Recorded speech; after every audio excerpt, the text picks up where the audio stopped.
UP के संभल जिले स्थित चंदौसी क्षेत्र में प्राचीन बावड़ी और सुरंग की खुदाई में मिली सामग्रियों ने इतिहास प्रेमियों और पुरातत्व विशेषज्ञों को हैरान कर दिया है। इस ऐतिहासिक स्थल की खुदाई का कार्य राज्य पुरातत्व विभाग और भारतीय पुरातत्व सर्वेक्षण यानी ASI की देखरेख में चल रहा है, जहां कई ऐतिहासिक वस्तुएं, स्थापत्य संरचनाएं और सांस्कृतिक धरोहरें मिली हैं, जो भारतीय इतिहास की अनसुनी कहानियों को उजागर कर रही हैं। अब आइए आपको बताते हैं कि खुदाई के दौरान क्या क्या मिला। सुरंग और बावड़ी। खुदाई के दौरान एक गुप्त सुरंग और एक भव्य प्राचीन बावड़ी का पता चला है, जिसे रानी की बावड़ी कहा जाता है। इसमें सुरंग जैसी संरचनाएं, 12 कमरे और एक कुआं पाया गया है। अब तक 4 कमरे साफ तौर पर खुदाई में सामने आ चुके हैं। स्वास्तिक चिन्ह और मूर्तियां।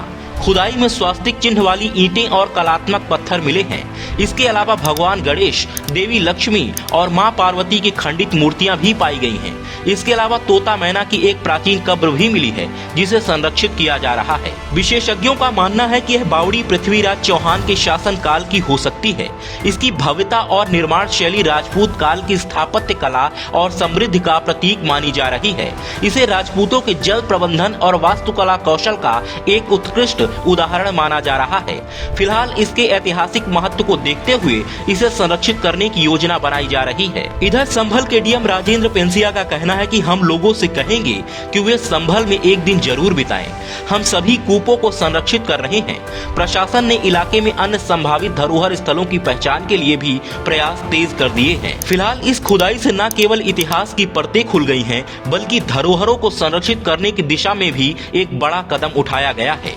खुदाई में मिली वस्तुएं इस क्षेत्र की सांस्कृतिक धरोहर को समझने में मदद कर रही हैं। साथ ही इससे पर्यटन को भी बढ़ावा मिलेगा। प्रशासन का मानना है कि इस खोज के बाद चंदौसी और संभल क्षेत्र में पर्यटकों का रुझान बढ़ सकता है।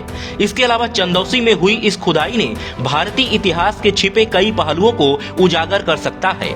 यह खोज इस बात का प्रमाण है कि भारत के विभिन्न हिस्सों में अभी भी कई अनकही कहानियां और धरोहरें दबी हुई हैं, जो उजागर होने का इंतजार कर रही हैं।